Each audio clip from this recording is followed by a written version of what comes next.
¿Y si la sabiduría más antigua y la ciencia más puntera estuvieran en el fondo contando la misma historia sobre la realidad? Bueno, pues hoy nos metemos de lleno en una teoría fascinante y, la verdad, muy provocadora llamada otiogénesis. Propone justo eso, que existe un código unificado que gobierna el universo. Vamos a ver cuáles son sus claves. Todo arranca con una coincidencia que, como mínimo, te deja pensando. Fijaos, por un lado tenemos un texto místico milenario, el Sefer Yetzirah, que afirma que el universo fue creado a través de letras y números. Y por otro, miles de años después, un físico de la talla de John Wheeler llega a la conclusión de que todo lo físico deriva de la información.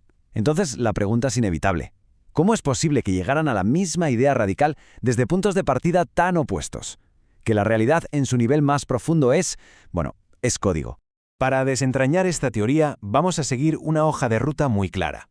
Primero, exploraremos ese misterio que le da origen. Después, veremos qué es exactamente la otiogénesis y sus 4 axiomas, que vendrían a ser como las reglas del juego. Analizaremos las 39 pistas de distintos campos que parecen apoyarla. Y para terminar, veremos una fórmula que intenta cuantificar nuestra influencia en el mundo. Lo que la otiogénesis intenta resolver es algo que el propio autor describe como una anomalía. Un patrón que se ha observado durante siglos, pero que nunca antes había tenido un nombre formal. Es curioso, porque desde los textos cabalísticos, pasando por los cosmólogos chinos y hasta llegar a los físicos cuánticos, todos de alguna manera parecen haber dado con la misma pista. Y es justo aquí donde entra en juego la otiogénesis. Ojo, no se presenta como una filosofía o una creencia para nada. Se propone como el primer marco teórico formal diseñado específicamente para conectar todas esas observaciones, para ponerle nombre a ese patrón. Y lo más importante, proponer un mecanismo que lo explique. Vale, vamos a desgranar la afirmación central. Nos dice que la realidad tiene una estructura de información, casi como si fuera el sistema operativo de un ordenador. Este código se repite a diferentes escalas, eso significa que es fractal y recursivo. Pero lo más potente de todo es que según esta teoría, no somos simples espectadores, podemos interactuar con ese código. Toda la estructura de la otiogénesis se construye sobre 4 principios, 4 pilares fundamentales, o axiomas. Son, como decíamos, las reglas del juego que, según esta teoría, definen nuestra realidad. Vamos a verlos uno por uno para que quede claro. El primer axioma pone la primera piedra, la base de todo. La idea es que lo que percibimos como materia, como algo físico y tangible, es en realidad la manifestación de una capa de información mucho más profunda y organizada. O sea, el mundo no es una colección de objetos, sino el resultado de un código que tiene su propia gramática y sus propias reglas. Y un ejemplo que todos conocemos y que encaja como un guante es el efecto placebo. Pensadlo bien. Aquí, un simple símbolo, una pastilla de azúcar que creemos que es un medicamento, es capaz de activar las mismas vías bioquímicas que la molécula real. Eso sugiere que tanto el símbolo como la molécula están operando en la misma capa de información. Pasemos al segundo axioma, que es donde la cosa se pone aún más interesante. Los símbolos no solo describen la realidad, sino que actúan sobre ella. Son, por así decirlo, la interfaz. Son como el teclado y el ratón con los que podemos interactuar con ese código fundamental del universo. Y un ejemplo visualmente increíble de esto es la cimática. Nos muestra de una forma que no deja lugar a dudas cómo pura información, en este caso una frecuencia de sonido, puede organizar la materia física y crear patrones geométricos complejos y ordenados. El sonido no está empujando la materia sin más, no, le está dando una instrucción, una orden. El tercer axioma lo que hace es ampliar este principio a todo. No estamos hablando solo de letras o sonidos.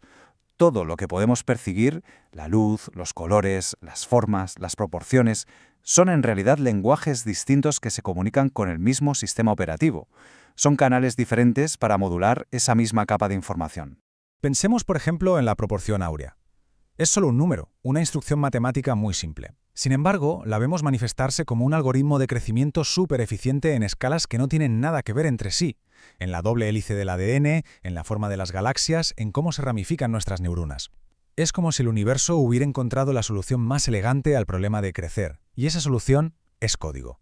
Y con esto llegamos al punto crucial, al axioma que nos mete de lleno en la ecuación, nuestro papel en todo esto. El cuarto axioma nos posiciona no como receptores pasivos de la realidad, sino como nodos activos. De hecho, seríamos la única entidad conocida capaz de comprender este código y de usarlo de forma intencionada. Y ojo, que esto ya no suena a ciencia ficción. La neurociencia más puntera apoya totalmente esta idea con la teoría del codificado predictivo. Nuestro cerebro no es una cámara de vídeo que graba pasivamente el mundo. Para nada. Es un motor de predicciones que está constantemente generando un modelo de la realidad y luego actúa para que el mundo se ajuste a ese modelo. Estamos diseñados para ser agentes activos. Muy bien, ya hemos visto los axiomas, que son las reglas del juego. Pero claro, ¿qué pruebas hay de todo esto? La fuerza del argumento de la autiogénesis no está en una única prueba irrefutable, sino en algo que, en mi opinión, es mucho más potente: la convergencia. Montones de líneas de evidencia, de campos que no tienen nada que ver entre sí, que apuntan en la misma dirección. La teoría identifica nada menos que 39 de estas pistas convergentes. Pero a ver, lo importante no es tanto el número, 39, sino la palabra clave aquí, independientes. Estamos hablando de campos del saber que no se comunicaron entre sí, que usaron métodos radicalmente distintos y que a pesar de todo llegaron a conclusiones que encajan perfectamente en este marco. Y esto es solo una pequeña muestra de la increíble amplitud de esas pistas. Van desde la física, con teorías que sugieren que la gravedad misma emerge de la información, hasta la biología, la neurociencia que demuestra la conexión mente y cuerpo, la cosmología e incluso los textos antiguos. Todas estas áreas, por separado, apuntan en la misma dirección. Es asombroso. Y ahora pasamos de la teoría a la cuantificación. Porque la autiogénesis no se queda solo en lo conceptual, sino que se atreve a proponer una fórmula matemática para modelar nuestra interacción con esta realidad. Y esto, claro, nos lleva a su implicación más profunda. Esta es la fórmula que se propone. Lo que intenta es modelar matemáticamente la relación entre la coherencia de una persona, que podríamos definir como la alineación entre sus pensamientos, emociones y acciones, y su poder sistémico, o sea, su capacidad para influir en la realidad. La teoría postula que estas dos variables se pueden medir. Y la clave de esta fórmula, lo que la hace tan potente, es que predice una relación exponencial, no lineal. ¿Y esto qué significa? Pues que pequeños aumentos en la coherencia, sobre todo cuando ya tienes un nivel alto, no producen pequeños resultados, producen resultados desproporcionadamente grandes. El efecto se va componiendo y de repente se dispara. Y todo esto nos lleva, paso a paso, a una conclusión lógica que es casi inevitable.